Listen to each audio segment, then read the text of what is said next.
Assalamualaikum warahmatullahi wabarakatuh. Allahu akbar, Allahu akbar, Allahu akbar. Allahu akbar, Allahu akbar, Allahu akbar. Allahu akbar, Allahu akbar, Allahu akbar kabira. Walhamdulillahi katsira. Wa subhanallahi bukratan wa asila. La ilaha illallah wa la na'budu illa iyyah. Mukhlishina lahuddin. Walau karihal kafirun. Walau karihal musyrikun. Walau karihal munafiqun. La ilaha illallah wahdah. Sadaqa wa'dah. Wa nasara abdah. Wa a'azza jundahu wa hazamal ahzaba wahdah. Alhamdulillah. Wassalatu wassalamu ala rasulillah. Sayyidina wa maulana Muhammad ibn Abdillah. Wa ala alihi wa sahbihi wa man tabi'ahu wa mawalah. Ashhadu an la ilaha illallah wahdahu la syarika lah. Wa ashhadu anna sayyidana Muhammadan abduhu wa rasuluh. Wa safiyuhu min khalqihi wa khaliluh. Addal amanah wa ballaghar risalah. Wa nasaha lil ummah. Wa tarakana ala al-mahajjatil bayda. Lailuha kanahariha la yazighu anha illa halik. Allahumma salli ala sayyidina Muhammadin nabiyil ummi. Wa ala alihi wa sahbihi wa barik wa sallim. قال الله تعالى في القرآن العظيم وهو أصدق القائلين أعوذ بالله من الشيطان الرجيم يا أيها الذين آمنوا اتقوا الله حق تقاته ولا تموتن إلا وأنتم مسلمون وقال تعالى في آية أخرى يا أيها الذين آمنوا اتقوا الله وقولوا قولا سديدا يصلح لكم أعمالكم ويغفر لكم ذنوبكم ومن يطع الله ورسوله فقد فاز فوزا عظيما عباد الله أوصيكم ونفسي بتقوى الله وطاعته فقد فاز المتقون. Hadirin hadirat jamaah Idul Adha yang dimuliakan Allah Subhanahu wa taala. Hari ini hari yang digantikan Allah Subhanahu wa taala, menggantikan 2 hari raya jahiliyah. Ketika Nabi sallallahu alaihi wasallam sampai ke kota Al-Madinah Al-Munawwarah, qad abadalahuma khairan minhuma. Allah sudah menggantikan hari raya jahiliyah kamu dengan 2 hari raya yang lebih hebat, yang lebih dahsyat, yang lebih besar. Itulah dia Idul Fitri dan Idul Adha. Pada hari ini, saudara-saudara kita di Tanah Suci berkumpul dari mulai Mina ke Padang Arafah, dari Arafah ke Muzdalifah, dari Muzdalifah kembali ke Mina melantar jumrah ula, wusta dan aqabah. Setelah itu akan dilanjutkan ke kota Makkah Al-Mukarramah melaksanakan tawaf, ifadah dan sa'i. Sedangkan kita di tanah air, di seluruh penjuru dunia mengagungkan Allah Subhanahu wa taala pada 3 hari. Pada 4 hari lengkapnya, hari nahar ditambah 3 hari tasyrik. Hari ini hari nahar, hari menyembelih, dilanjutkan dengan besok sampai tanggal 13, maka selama 4 hari ini kita mengagungkan Allah. Allahu Akbar, Allahu Akbar, Allahu Akbar. La ilaha illallah wallahu akbar. Allahu Akbar walillahil hamd. Kalau ujian hidup ini besar, maka ada yang maha besar tempat bersandar. Maka kita akan katakan Allahu Akbar. Kalau kita merasa diri kita besar, besar karena jabatan, besar karena kekuasaan, besar karena popularitas, besar karena harta dan ilmu, maka kita katakan Allahu Akbar. Allah yang lebih besar. Kita kecil, kita tidak ada apa-apanya. Pelajaran pertama yang dapat diambil dari Idul Adha, betapa besarnya ujian Nabi Ibrahim alaihissalam. Nabi Ibrahim terlahir sebagai seorang anak, ayahnya tidak beriman. Wa idh qala Ibrahimu li abihi azara. Ingatlah ketika Ibrahim berkata kepada bapaknya, atattakhidhu asnaman alihah. Mengapa engkau menyembah berhala? Ujian pertama adalah menghadapi keluarga. Kalau hari ini kita dihadapkan pada keluarga yang belum salat, keluarga yang belum menutup aurat, maka sesungguhnya ujian Nabi Ibrahim jauh lebih besar daripada ujian kita. Kalau ada anak yang sudah hijrah, bapaknya belum lagi mau menempelkan keningnya ke lantai. Kalau ada seorang anak perempuan yang sudah hijrah, tapi ibunya belum lagi menutup kepalanya, maka sesungguhnya ujian Nabi Ibrahim jauh lebih besar. Maka kita katakan Allahu Akbar. Ujian kita ini belum ada apa-apanya. Ketika Nabi Ibrahim alaihissalam mengajak ayahnya untuk menyembah Allah, apa kata Azar? Illam tantahi, kalau kau tidak berhenti menceramahi aku, kalau kau tidak berhenti mendakwahi aku, la arjumannaka, aku akan lempar engkau pakai batu sampai mati. Wahjurni maliya, tinggalkan aku untuk waktu yang lama. Jangan lagi engkau sebagai anakku, jangan lagi engkau mendakwahi aku, tinggalkanlah aku. Nabi Ibrahim tidak berkata kasar. Apa kata Nabi Ibrahim? Salamun alaika, keselamatan untukmu wahai ayahku. Sa'astaghfirulaka rabbi, aku tetap akan memintakan ampun kepada Allah. Innahu kana bi hafiyya, sesungguhnya Allah itu amat sangat dekat dengan aku dan dia mengabulkan doa-doaku. Itulah layaknya seorang yang mengajak ke jalan Allah Subhanahu wa taala. Selesaikah Nabi Ibrahim dengan ujian hidup? Belum. Lulus ujian menghadapi keluarga, dihadapkan lagi dengan ujian berikutnya, menghadapi ujian umat. Nabi Ibrahim berhadapan dengan orang-orang yang menyembah matahari, menyembah bulan, menyembah bintang gemintang. Maka kalau ada orang mengatakan Nabi Ibrahim mencari Tuhan dengan beberapa ayat, ketika Nabi Ibrahim melihat bulan, dia berkata, hadza rabbi, ini Tuhanku. Falamma afala, ketika bulan menghilang saat matahari terbit, innallaha la yuhibbul afilin, Allah tidak suka pada sesuatu yang hilang, yang musnah, yang sirna. Allah hayyun maha hidup, Allah wujud, maha ada, wajibul wujud, pasti ada. Maka sesuatu yang hilang bukan Allah, yang mati bukan Allah. Allah la ta'khudhuhu sinatun, dia tidak mengantuk, wala naum, dia tidak tidur. Maka Nabi Ibrahim tidak mencari Tuhan. Ketika Nabi Ibrahim melihat matahari, hadza rabbi, hadza akbar, ini lebih besar. Falamma afalat, ketika matahari hilang saat malam tiba, maka sesungguhnya yang hilang bukan Tuhan. Allah Subhanahu wa taala maha ada, pagi, petang, siang dan malam. Yang kita sembah di waktu pagi, dia juga yang kita sembah di waktu malam. Nabi Ibrahim berhadapan dengan para penyembah matahari, bulan dan bintang-bintang. Sekarang kelompok ini disebut mereka yang percaya kepada perbintangan, ramalan. Sampai hari ini masih ada manusia yang percaya bahwa nasibnya ditentukan oleh peredaran matahari, bulan dan bintang. Na'udzubillah. Allahu Akbar, Allah maha besar daripada matahari. Allahu Akbar, Allah lebih besar daripada bulan. Semuanya makhluk yang bersujud kepada Allah. Selesai menghadapi orang-orang yang menyembah matahari, bulan dan bintang, Nabi Ibrahim berhadapan lagi dengan kelompok manusia yang menyembah berhala. Apa yang dilakukan Nabi Ibrahim alaihissalam? Nabi Ibrahim alaihissalam menghancurkan berhala-berhala itu. Ketika mereka kembali, lalu mereka melihat, ini pasti perbuatan Nabi Ibrahim alaihissalam. Lalu kemudian mereka berkata, a'anta fa'alta hadza bi alihatina ya Ibrahim? Engkau yang melakukan ini kepada Tuhan-Tuhan kami wahai Ibrahim. Engkau yang menghancurkan berhala ini.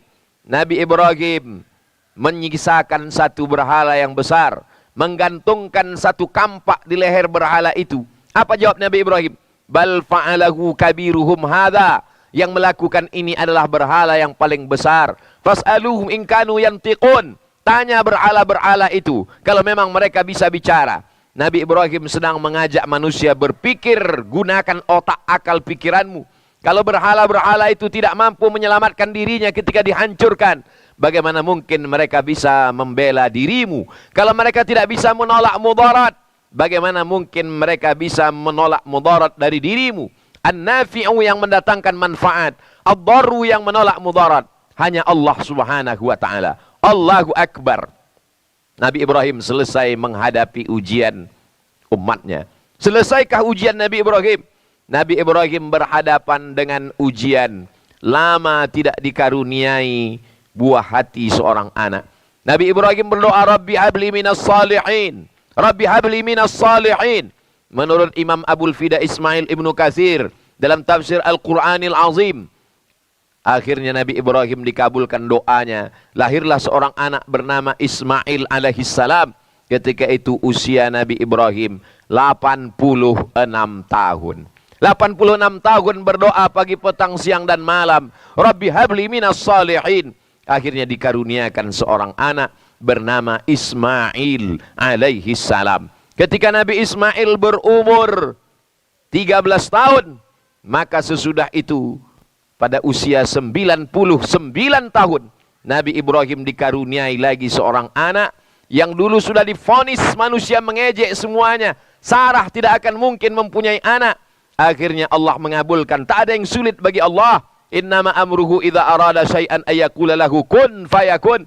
Akhirnya Sarah melahirkan anak, seorang laki-laki. Itulah dia Ishak. Kedua-duanya anak-anak yang saleh.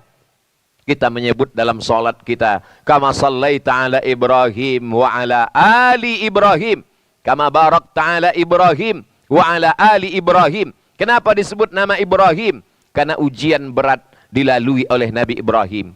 Ujian berat itu tidak ada apa-apanya, karena kita bersandar kepada yang maha besar. Allahu Akbar, Allahu Akbar, Allahu Akbar, la ilaha illallah, wallahu akbar, Allahu Akbar, walillahil hamd. Selesaikah ujian Nabi Ibrahim? Belum. Anak yang lama ditunggu itu ternyata mesti disembelih. Ya bunayya, wahai anakku, inni ara fil manam, aku lihat dalam mimpiku, anni azbahuka, aku menyembelih lehermu. Fanzur madza tara, apa pendapatmu? Apa jawab Nabi Ismail alaihissalam? Ya abati, wahai ayahanda, if'al ma tu'mar, laksanakan perintah Allah. Satajiduni insyaallahu minas sabirin. Insyaallah kau dapati aku termasuk orang-orang yang sabar. Pelajaran pertama yang dapat kita ambil, bahwa hidup adalah ujian. Jangan kita berpikir kalau kita sudah sholat, kalau kita sudah berzakat, kalau kita sudah taubat, kalau kita sudah hijrah, lalu hidup kita senang, hidup kita tenang, tidak ada ujian. Berapa banyak orang yang sudah hijrah, yang sudah mengaji, yang sudah berhenti minum khamar, ketika ujian datang, dia komplain. Kenapa Tuhan tidak adil? Kenapa saya sudah baik? Kenapa ujian hidup tetap ada? Nabi Ibrahim orang paling baik. Nabi Ibrahim dipilih Allah di antara nabi-nabi. Nabi Ibrahim dipilih Allah di antara rasul-rasul, salah satu ulul asmi. Tapi ujian hidupnya tetap ada. Apalagi kita, Islam tidak membuat orang berubah. Yang dirubah itu adalah cara pandang kita. Kita tetap sakit, tapi kita tidak menganggap sakit itu sebagai laknat. Boleh jadi sakit itu adalah cara Allah menghapuskan dosa-dosa. Kita mungkin tetap kesulitan ekonomi, tapi kita tidak menganggap kemiskinan itu sebagai laknat. Boleh jadi menurut ilmu Allah, tidak kaya lebih baik daripada kaya melupakan Allah subhanahu wa ta'ala. Tapi kita tetap berusaha dan berikhtiar, mencari rezeki untuk punya uang, membangun masjid, berkurban. Fasalli li rabbika, salatlah, wanhar, dan berkurbanlah. Berkurban orang kaya, membangun masjid orang kaya, melaksanakan ibadah haji orang kaya. Tapi kalau sudah berusaha, ikhtiar, rezeki belum juga kunjung tiba. Tidak ada jalan lain kecuali berhusnuzan kepada Allah subhanahu wa ta'ala. Allahu Akbar, Allahu Akbar, Allahu Akbar, la ilaha illallah, wallahu akbar, Allahu Akbar, walillahil hamd. Pelajaran kedua yang dapat kita ambil dari Idul Adha, bahwa kita diperintahkan untuk menyembelih hewan kurban. Fasalli li rabbika, perbanyaklah salat, beribadah kepada Allah. Untuk membalas apa? Inna a'tainakal kautsar, kami sudah memberikan nikmat yang besar kepada engkau. Sudah kami berikan engkau nyawa hingga hidup di atas muka bumi Allah. Matamu terbuka, telingamu mendengar, kakimu melangkah, tanganmu menghayun, hidupmu tenang, perutmu kenyang, hatimu lapang. Inna a'tainakal kautsar, kami sudah memberikan nikmat yang besar. Bagaimana cara membalas nikmat Allah? Fasalli, perbanyaklah salat, wanhar, dan berkurbanlah. Salat sebagai wakil dari ibadah badan. Ada namanya ibadah badan, salat, tawaf, sa'i, wukuf. Ini semua ibadah badan. Jihad fisabilillah, ibadah badan. Tapi ada namanya ibadah harta, zakat, wakaf, infak, sedekah. Hari ini dua-duanya kita laksanakan. Fasalli li rabbika, laksanakan salat Idul Adha, wanhar, setelah itu sembelilah hewan kurban. Wa inna dama la yaqa'u minallah bimakan. Hewan sembelihan kurban yang disembelih jatuh darahnya sampai ke tanah, dari leher ke tanah tidak sampai 5 detik. Ada yang lebih cepat daripada tetesan darah. Ampunan Allah kepada orang yang berkurban. Wa innaha la ta'ti yaumal qiyamah. Hewan kurban itu nanti akan datang pada hari kiamat. Biquruniha, dengan tanduknya. Wa as'ariha, dengan bulunya. Wa aslafiha, dengan kukunya. Tanduknya, bulunya, kukunya akan datang pada hari kiamat. Bersaksi di hadapan Allah subhanahu wa ta'ala. Bahwa ini orang sudah beribadah kurban. Bagi yang belum mampu pada tanggal 10, terbuka rezekinya, dibukakan pintu hatinya, dia masih bisa berkurban tanggal 11. Tidak mampu tanggal 11, dibukakan Allah pintu rezeki, masih bisa tanggal 12, sampai puncaknya tanggal 13, selesai sholat asar, masih bisa menyembelih kurban, selama matahari belum terbenam pada tanggal 13 Zulhijjah, bulan yang dimuliakan Allah subhanahu wa ta'ala. Kesempatan 4 hari dimanfaatkan sebaik-baiknya. Kalau ada kendala, maka sesungguhnya la yukallifullahu nafsan illa wus'aha. Allah tidak membebani orang di luar kemampuannya. Bagi yang kaya, ada hartanya, berkurbanlah. Bagi yang tidak mampu, jangan bersedih hati, jangan berkecil hati, jangan kecewa. Karena sesungguhnya Allah subhanahu wa ta'ala tidak membatasi ibadah pada kurban saja. Berzikir juga ibadah. Mengagungkan Allah ibadah. Mengagungkan Allah tidak hanya sekedar beramai-ramai. Ketika sendiri di rumah pun kita mengagungkan Allah dengan bertakbir. Allahu Akbar, Allahu Akbar, Allahu Akbar, Allahu Akbar, walillahil hamd. Menyembelih hewan kurban dianjurkan orang yang berkurban menyembelih sendiri. Kalau tidak mampu, tidak berani, tidak ada ilmunya, boleh disembelihkan orang lain. Menyembelih hewan kurban dianjurkan untuk disaksikan. Kenapa menyaksikan hewan kurban? Ini adalah syiar. Wal budna ja'alnaha lakum min sya'airillah. Penyembelihan hewan kurban itu kami jadikan sebagai syiar mengagungkan agama Allah. Ketika menyembelih hewan kurban, kita sedang melihat kambing, sapi, unta, dipotong lehernya, putus urat nafasnya, putus urat makannya. Itu penderitaan terakhir bagi hewan kurban. Setelah itu dia akan mati. Dia menghadap Allah subhanahu wa ta'ala. Bagaimana dengan kematian kita? Sudahkah kita siapkan husnul khatimah? Sudahkah kita siapkan akhir kalam kita la ilaha illallah? Kalau binatang mati, sekali mati selesai berakhir.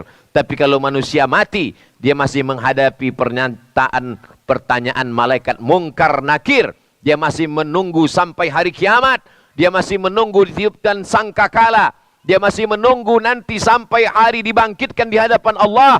Masih menunggu di padang mahsyar. Masih ada titian siratal mustaqim. Masih ada hisab. Masih ada perhitungan amal. Masih ada timbangan berat amal soleh. Masih ada lagi pertanyaan-pertanyaan. Sampai akhirnya masuk ke dalam surga Allah subhanahu wa ta'ala. Melihat binatang, kematian, kesakitan, penderitaan. Berapa banyak tidak mati itu binatang menunggu waktu yang lama. Tapi sakratul mautnya sudah berakhir. Kullu nafsin dha'iqatul maut. Setiap manusia pasti akan mati. Kematian kambing, sapi, lembu, dan onta yang kita lihat hari raya kurban. Kematian yang penuh dengan penderitaan. Kematian kita jauh lebih menyakitkan bila kita tidak husnul khatimah. Maka di antara doa yang diajarkan Nabi SAW, Allahumma ja'al khaira ayyami yawma alqaka fih.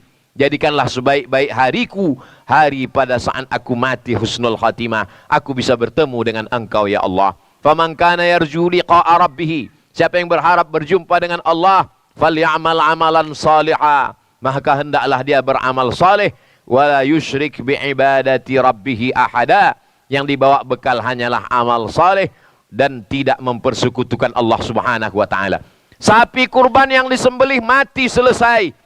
Tapi kita masih meninggalkan hutang piutang. Ahli waris. Yatsma'ul mayyita salasun. Yang mengiringi mayat ada 3. Yang pertama ahluhu, istrinya, anaknya, kawannya, sahabatnya, jamaahnya, tetangganya ikut mengiring ke liang lahat. Yang kedua maluhu, hartanya. mobilnya, kendaraannya, semuanya dibawa ke pelataran parkir. Tapi pada akhirnya wa yabqa wahidun, yang tinggal cuma satu. Yarji'u thnani, yang dua pulang ke rumah. Anak istri akan pulang ke rumah, harta akan pulang. Yang tinggal hanya satu. Wa yabqa wahidun, yang tinggal hanya amaluhu. Kalau pernah kaki dibawa ke masjid, kalau pernah tangan bertasbih, kalau pernah mulut membaca Al-Quran, kalau pernah berzakat, berinfak dan bersedekah, itulah yang akan dibawa menghadap Allah Subhanahu wa taala. Allahu akbar, Allahu akbar, Allahu akbar, walillahil hamd. Pelajaran ketiga yang terakhir yang dapat kita ambil dari Idul Adha adalah bagaimana mendidik anak seperti didikan yang diperoleh oleh Nabi Ismail alaihi salam. Lagi-lagi kita diingatkan, beberapa hari terakhir kita didapatkan, dibacakan berbagai macam berita bagaimana kelakuan anak-anak yang merusak harkat martabat orang tua. Terlalu buruk perbuatannya untuk dibacakan, disebutkan pada khutbah yang suci. Kita membaca setiap hari di media sosial bagaimana kelakuan anak-anak zaman ini. Ini semua tanggung jawab. Kullukum ra'in, setiap kepala rumah tangga adalah pemimpin, wa kullukum mas'ulun ar ra'iyatih. Kelak akan ditanya ditanya di hadapan Allah Subhanahu wa taala. Kemana kita masukkan anak-anak kita? Pilihlah sekolah yang menanamkan akidah Ahlus Sunnah wal Jamaah. Masukkan ke lembaga pendidikan yang membacakan Al-Quran, menghafalkan Al-Quran, memahamkan Al-Quran. Tidak ada yang dapat membentengi anak-anak kita dari arus globalisasi, tantangan zaman yang luar biasa, kecuali pendidikan agama.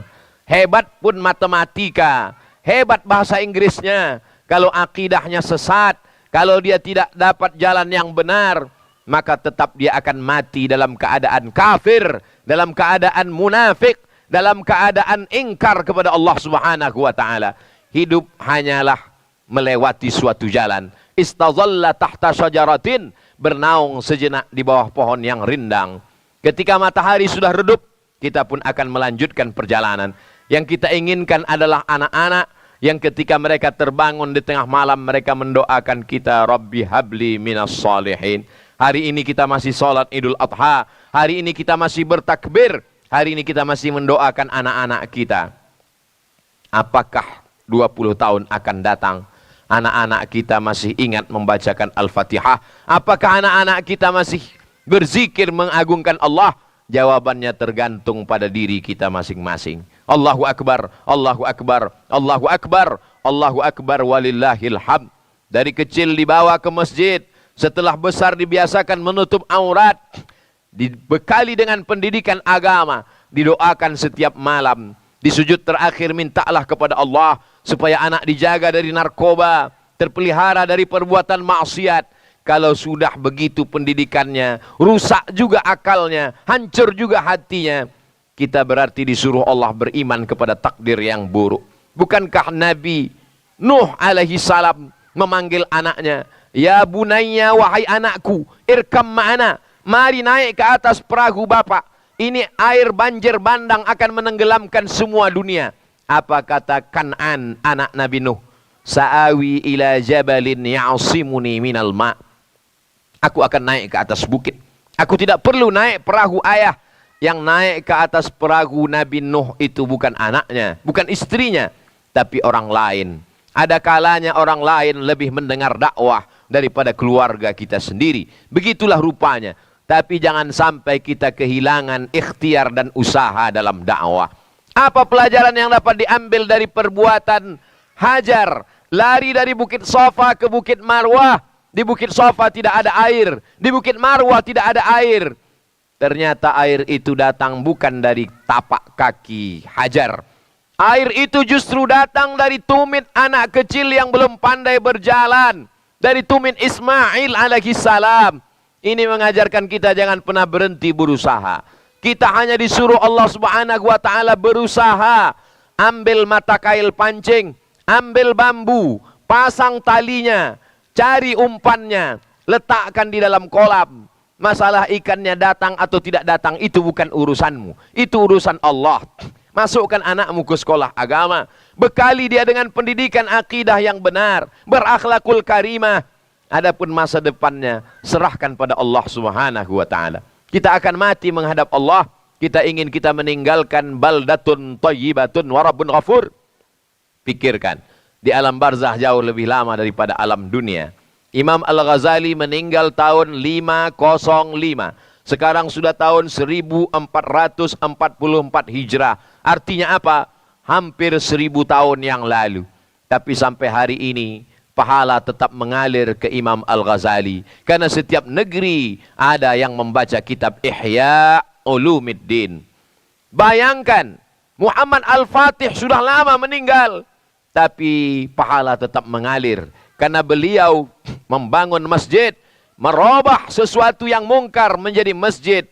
Masjid Konstantinopel, masjid yang dibangun oleh orang yang tidak beragama, menyembah Allah Subhanahu wa taala. Tapi kemudian Muhammad Al-Fatih membebaskan bangunan itu, merubahnya menjadi tempat bersujud kepada Allah. Maka pahala orang yang sholat mengalir ke tempatnya, ke makamnya sampai hari ini. Bagaimana dengan kita? Kalau kita mati, apa yang kita tinggalkan? Jangan dijawab dengan lidah, begitu mudah menggerakkan anak lidah. Tapi jawablah dengan hati dan pikiran serta amal ke depan. Kita tinggalkan anak-anak yang soleh dan soleha. Kita tinggalkan tanah wakaf tempat orang belajar agama. Kita tinggalkan ilmu pengetahuan lewat tulisan buku dan ceramah. Yang lain hanya tinggal kenangan semata. Kita berasal dari tanah. Setelah mati kita akan dimakan cacing tanah. Selepas itu tulang belulang kita pun akan hancur menjadi debu. Hilang tak berkesan. Tak meninggalkan apapun. Yang kita tinggalkan hanyalah amal. Harimau mati meninggalkan belang, gajah mati meninggalkan gading, manusia mati meninggalkan nama. Yang ditinggalkan nama yang baik atau nama yang buruk. Allahu Akbar, Allahu Akbar, Allahu Akbar. La ilaha illallah wallahu akbar. Allahu Akbar walillahil hamd. Barakallahu li wa lakum fil Qur'anil azim wa nafa'ani wa iyyakum bima fihi minal ayati wa dzikril hakim wa taqabbala minni wa minkum tilawatahu innahu huwal ghafurur rahim. Allahumma salli ala Sayyidina Muhammad wa ala ali Sayyidina Muhammad.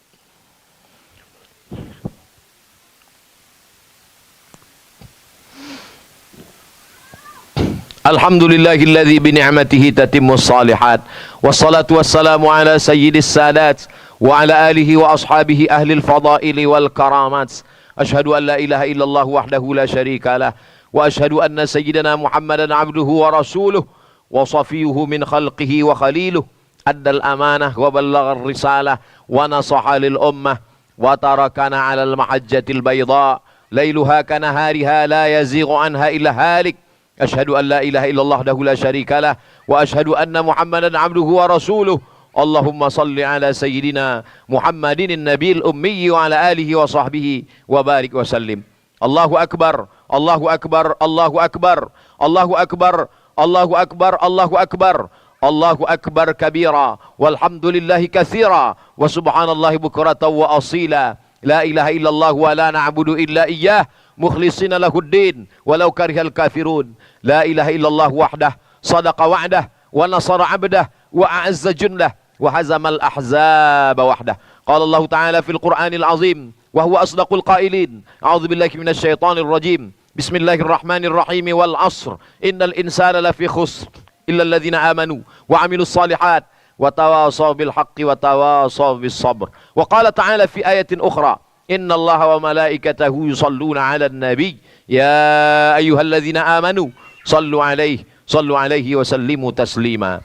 Allahumma ighfir lil muslimina wal muslimat wal mu'minina wal mu'minat al ahya'i minhum wal amwat برحمتك يا أرحم الراحمين. اللهم افتح لنا أبواب الخير، اللهم افتح لنا أبواب النعمة، اللهم افتح لنا أبواب البركة، اللهم افتح لنا أبواب كل شيء يا رب العالمين. اللهم ادفع عنا الغلاء والوباء والفحشاء والربا والزنا والسيوف المختلفة والشدائد والمحن ما ظهر منها وما بطن من بلدنا هذا إندونيسيا خاصة ومن بلدان المسلمين عامة. اللهم انصر إخواننا المجاهدين المستضعفين في فلسطين وفي روهينيا وفي كل مكان من مشارق الأرض إلى مغاربها. اللهم دمر أعداءك أعداء الدين. اللهم شتت شملهم وفرق جمعهم واجعل كيدهم في نحورهم يا رب العالمين. Allahumma dafa'anna ma ibtalayna biha ya dzal jalali wal ikram. Akrimna wa la tuhinna wa atina wa la tahrimna. Rabbana taqabbal minna innaka antas samiul alim wa tub alaina innaka antat tawwabur rahim. Ibadallah, usikum wa nafsi bi taqwallah wa ta'atihi faqad fazal muttaqun. Innallaha ya'muru bil adli wal ihsan wa ita'i dzil qurba wa yanha 'anil fahsya'i wal munkari wal baghi ya'izukum la'allakum tadhakkarun. Fadhkurullahal azima yadhkurkum was'aluhu min fadlihi yu'tikum wa la dzikrullahi akbar wallahu ya'lamu ma tasna'un.